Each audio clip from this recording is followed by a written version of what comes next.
தங்கத்தின் விலை மீண்டும் தடாலடியாக குறைந்தது. ஒரு சவரனுக்கு இவ்வளவா? இன்றைய விலை நிலவரம் பற்றி இன்று பதிவில் பார்க்கலாம். நேற்று ஒரே நாளில் மட்டும் தங்கம் விலை 3 முறை மாற்றம் கண்ட நிலையில் இன்று காலை மீண்டும் தங்கம் விலை அதிரடியாக குறைந்து நகைப்பிரியர்கள் முதலீட்டாளர்களுக்கு ஆதரவளித்தது. அதன்படி நேற்று காலை தங்கம் விலை சவரனுக்கு 5360 ரூபாயாக குறைந்த நிலையில் பிற்பகலில் சவரனுக்கு மேலும் 2240 ரூபாய் என 7600 ரூபாய் குறைந்து ஒரு சவரன் 1,1360 ரூபாய்க்கு விற்பனை செய்யப்பட்டது. அதேபோல ஒரு கிராம் 12,670 ரூபாயாக சரிந்து பொதுமக்களுக்கு வியப்பை ஏற்படுத்தியது. இந்த சூழலில் மாலையில் 3வது முறையாக விலையில் மாற்றம் ஏற்பட்டு தங்கம் விலை குறைந்த வேகத்தில் அதிரடியாக உயர்ந்தது.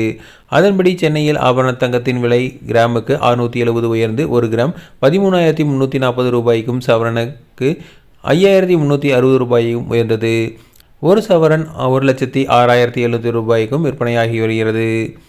அந்த வகையில் இன்றைய நிலவரப்படி சென்னையில் 22 கேரட் ஆபரண தங்கத்தின் விலை கிராமுக்கு 340 குறைந்து ஒரு கிராமுக்கு 13,000 என்று விற்பனை செய்யப்படுகிறது.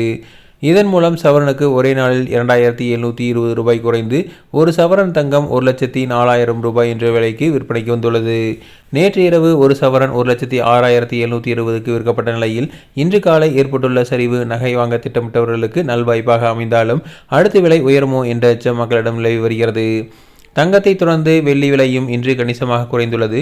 நேற்று முன்தினம் ஒரு கிராம் 250க்கு விற்கப்பட்ட வெள்ளி இன்று ஒரு கிராமுக்கு 10 ரூபாய் குறைந்து கிராமுக்கு 240 ரூபாய்க்கு விற்பனை செய்யப்படுகிறது. இதன் விளைவாக ஒரு கிலோ வெள்ளியின் விலை 2,40,000 ரூபாயாக உள்ளது. சர்வதேச பொருளாதாரம் மற்றும் அரசியல் சூழல், அமெரிக்காவின் சூழல், அமெரிக்க டாலருக்கு நிகரான இந்திய ரூபாயின் மதிப்பு, தங்கத்தின் மீதான முதலீடு அதிகரிப்பு, உலக பங்குச்சந்தை முதலீடு உள்ளிட்டவற்றின் அடிப்படையில் தங்கத்தின் விலை நிர்ணயிக்கப்படுகிறது.